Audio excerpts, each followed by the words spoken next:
never disappoint. Business Roundup is on tonight, carefully curated for you, our loyal audience. Join me, your host Dennis Igor, as I take you through some of the trending business stories and exclusive BRU features from Uganda, the region and beyond. But first, here's a glimpse of what we have in store. The Ministry of Finance, Planning and Economic Development launches its 5-year strategic plan and client charter to strengthen service delivery.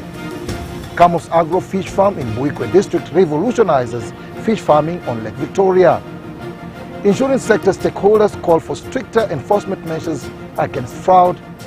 And Uganda Halal Bureau secures game-changing recognition for Malaysia.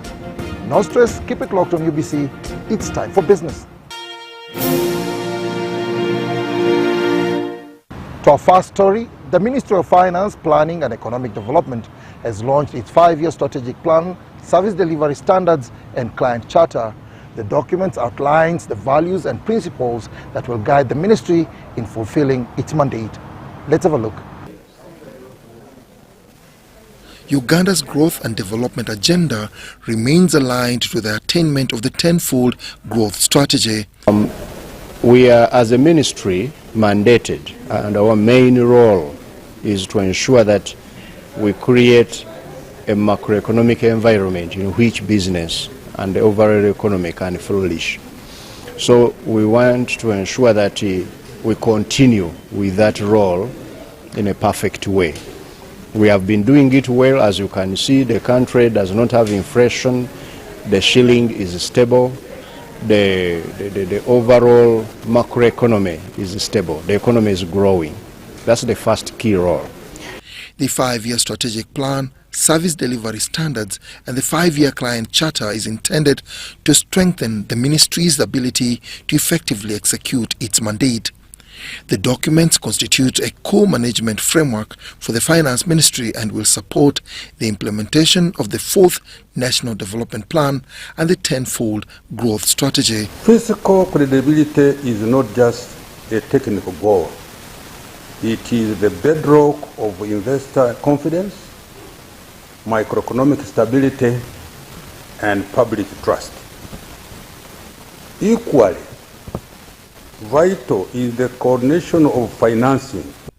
At the launch, the Deputy Head of Public Service and Secretary to the Cabinet, Dr. Theopista Wanene, emphasized the importance of accountability and collaboration among ministries, departments and agencies.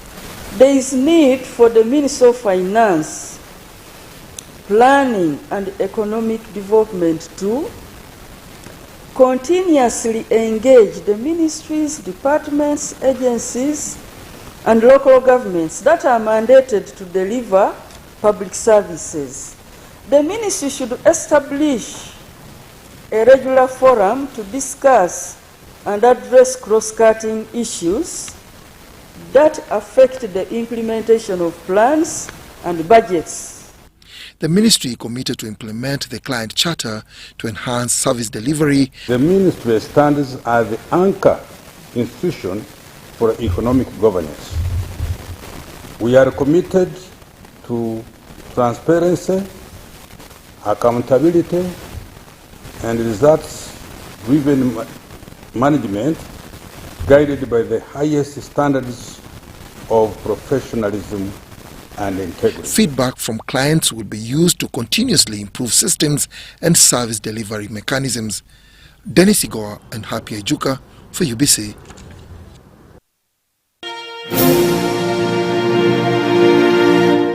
On matters export, the Uganda Halal Bureau has secured game-changing recognition from Malaysia JAKIM as an official foreign halal certification body.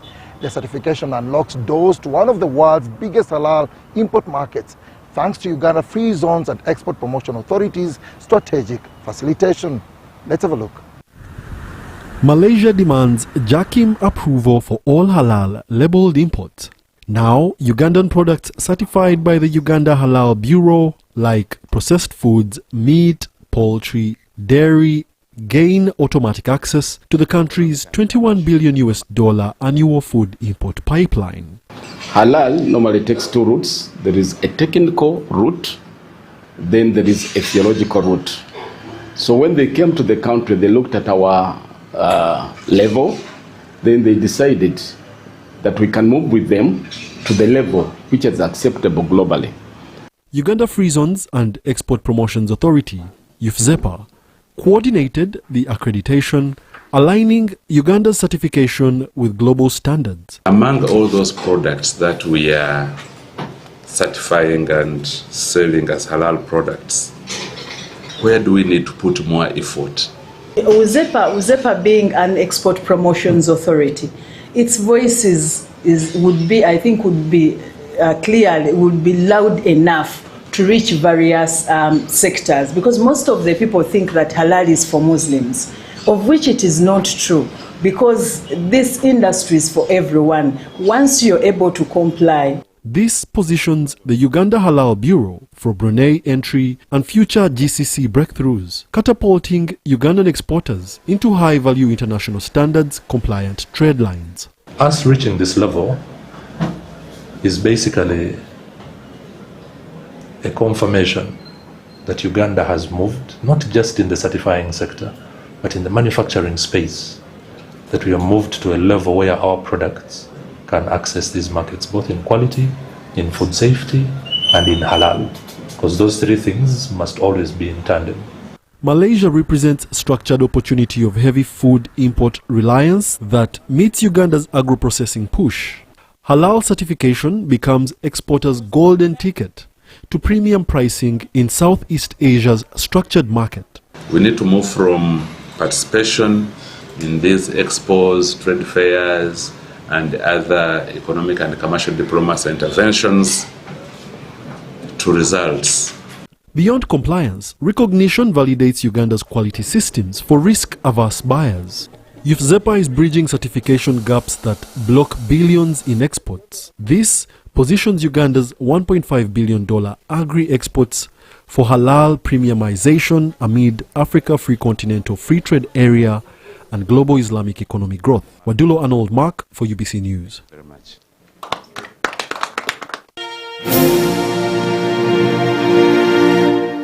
On the calm waters of Lake Victoria in Buikwe district, a quiet revolution in fish farming is taking place.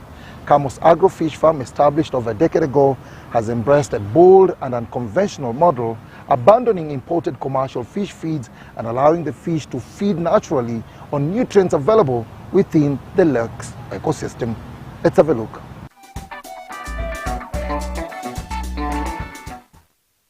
Across Uganda, many fish farmers have struggled to stay afloat with challenges on feeding. Industry statistics show a high failure rate. This is due to the high cost of imported feeds from countries such as Israel, Netherlands, and Brazil.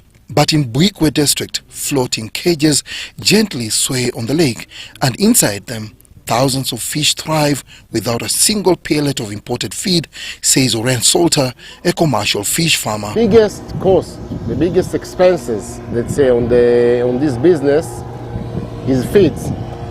And when we reach to the target of marketing, when we don't have the expenses of feeds, so we can invest in more cages and more ponds for producing fingerling. And we find out that today, basically, our farm is just growing and growing and growing all the time. Together with his business partner, Paul Kajimu, they say the shift has transformed their fortunes. When we change to the new model is where we are going now to see the fish grader.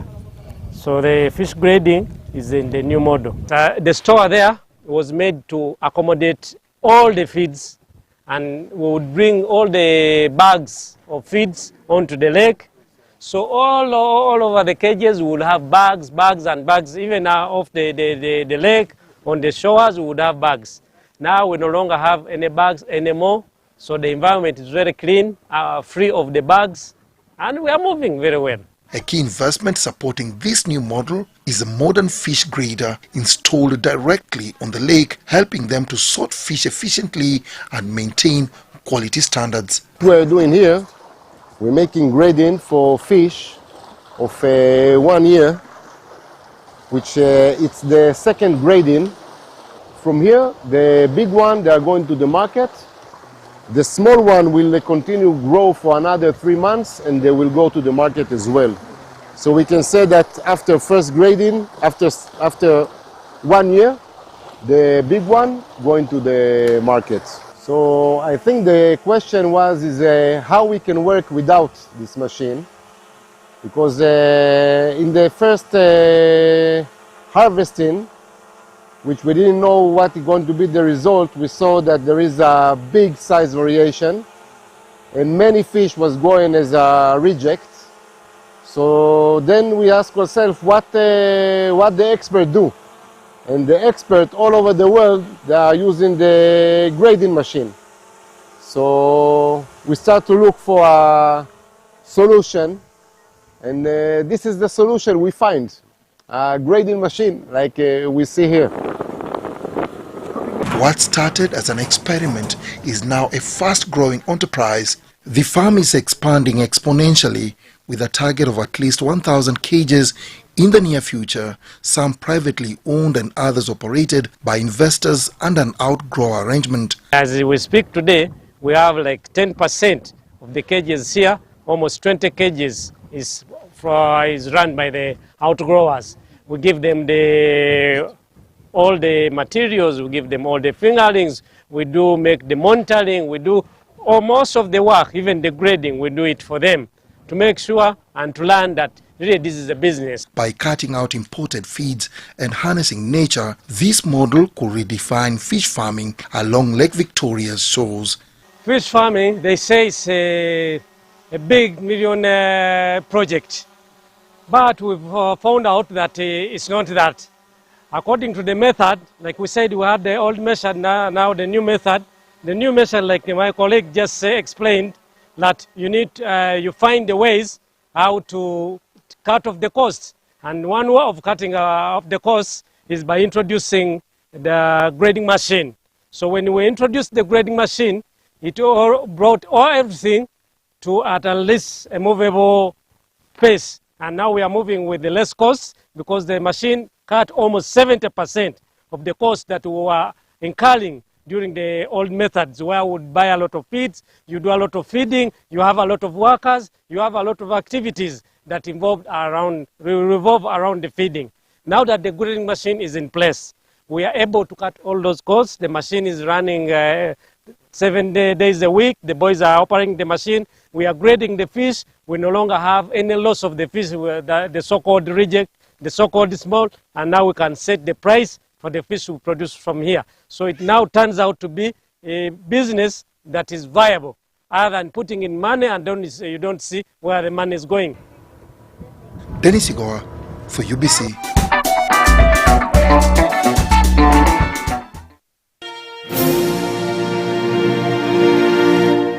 On matters insurance sector chief executive officers are concerned about the rising cases of fraud in their sector.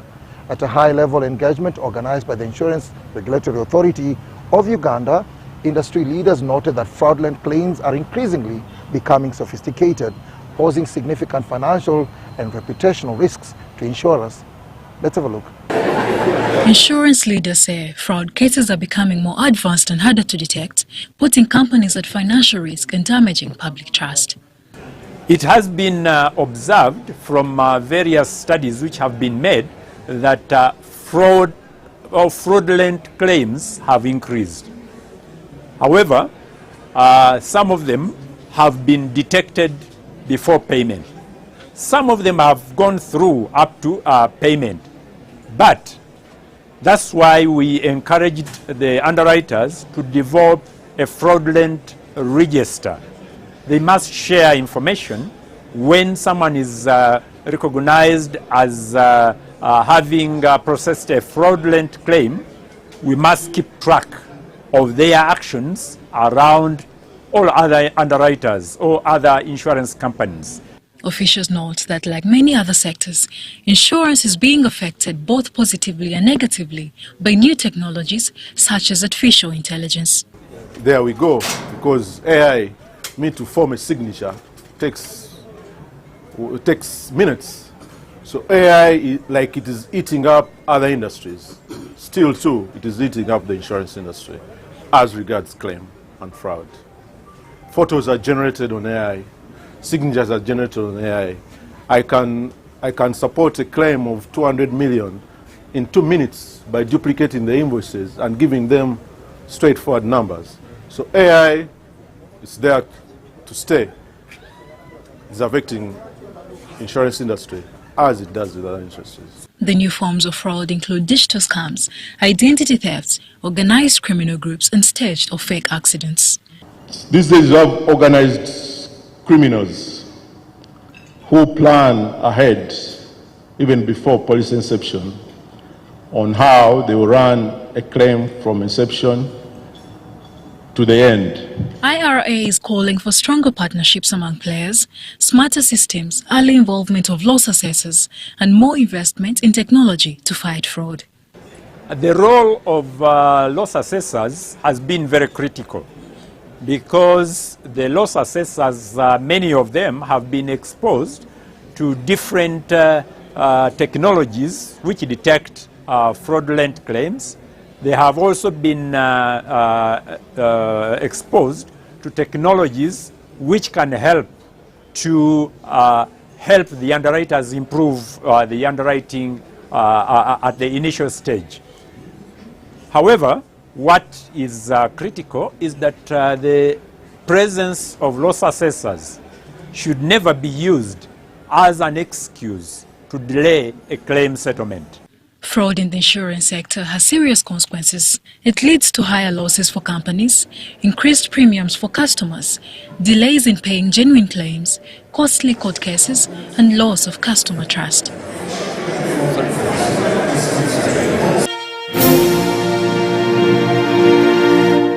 On the regional scene, the Central Corridor Transit Transport Facilitation Agency and Trademark Africa convened a high-level stakeholders meeting in Dar es Salaam, Tanzania, to discuss the challenges affecting the southern route of this Central Corridor. With copper prices rising on the global market, theft of copper cathodes in transit to the Dar es Salaam port and other storage facilities has become increasingly rampant. This was one of the key concerns raised during the multi-stakeholder engagement. Efforts to improve driver safety and protect cargo along the Central Corridor have gained fresh momentum after regional stakeholders raised alarm over rising insecurity targeting trucks, especially those transporting copper. Any safety and the security challenge for this southern route of the Central Corridor, such as those we have seen recently, including drivers and the transporters, frequently threat and harassment, robbery and attacks, cargo thief and hijacking, presence of illegal checkpoint along the route create significant delays, increase operating cost, undermine confidence. The Central Corridor Transit Transport Facilitation Agency, CCTTFA, in partnership with Trademark Africa, convened stakeholders from Zambia, the Democratic Republic of Congo, Tanzania, and other corridor users to gather first-hand insights on insecurity, extortion, and cargo theft along the Kolwezi, Lubumbashi-Tunduma section of the route. We should note that Tunduma border post is the most busiest border post in Tanzania, with approximately 60% of the traffic through the port of Dar es Salaam and Tanga transiting through that border post. The infrastructure there has to be of a much larger scale, and solutions have to be sought to either relocate the border post, like how they've done in the DRC, or opening other border posts just like they've done in the DRC. One of the people who are very much actually affected on this, apart from the drivers, truck owners, and the cargo owners, are also the freight forwarders who secure the taxes of these minerals through CB8 bonds, and in case they are not delivered at the final destination in an appropriate time or appropriate manner, definitely the clearing and forwarding agent goes to penalties or maybe suspension of their businesses, which is something we don't want to see. Stakeholders noted that organized criminal syndicates have intensified hijackings in parts of the DRC and Zambia, disrupting copper logistics. The attacks have led to loss of lives, theft of cargo, and loss of trucks and other assets. All these have economic consequence as it reduces the competitiveness of the Central Corridor, discourage investment, and weaken the attractiveness of regional trade. As a result, trade volumes may decline and opportunities for economic growth may be constrained. The crimes are being linked to the sharp rise in global copper prices. A metric ton of copper previously valued at about $8,000 now trades at nearly $14,000, pushing the value of a single truck ferrying copper to close to $400,000, making it a prime target for criminals. From the 1st of January 2026 to the 16th alone, more than 20 hijacking cases were recorded, particularly in the DRC and Zambia, highlighting the urgency of coordinated action. At the end, the expectation is to establish a board, okay? It's a security, tripartite trade and security coordination board. It will comprise all stakeholders, representative, not all, from the 3 countries. And then they will initiate, advise the authorities, the top authorities, on proper ways, okay, to enhance this initiative, so that we will not just write and then next year we sit in meetings like this and we discuss the same thing. So it's very important because we are getting all the challenges, the details of the challenges which they are facing, and then we are formulating the solutions to ensure that such challenges come to an end. Stakeholders agreed on the need to consolidate checkpoints, streamline border processes, and strengthen enforcement to curb criminal activity and reduce delays.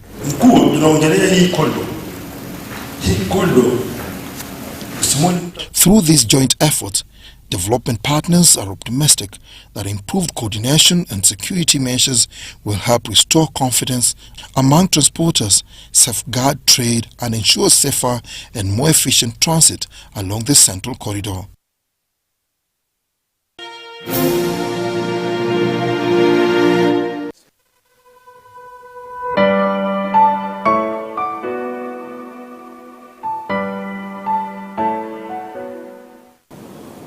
The Ministry of Finance and the government has launched the 10-fold strategic growth as a target by 2040. We believe if we open up this mineral sector, we can achieve this much earlier. For instance, we are going to make about $234 million from copper. We are going to make $232 million from limestone. We'll be making $369 million from rare earth. We'll be making $6.6 million from vermiculite. The beneficiation and value addition just of the 3 Ts alone is expected to bring us $29 billion.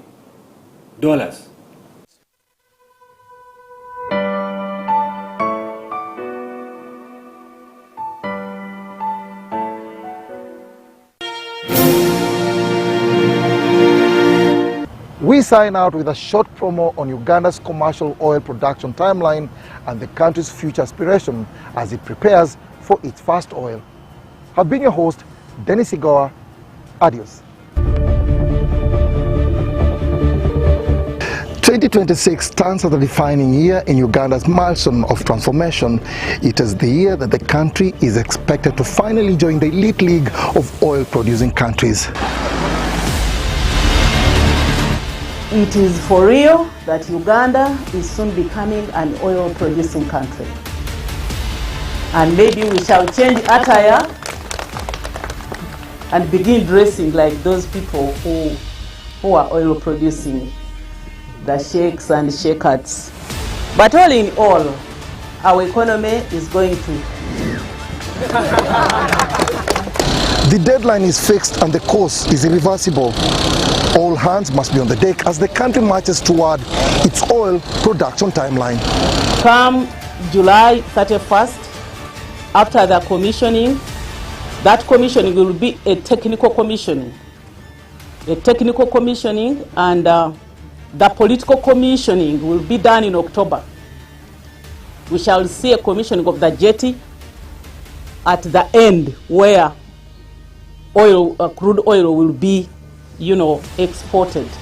That will be in October. So money will begin trickling in from the transportation tariff.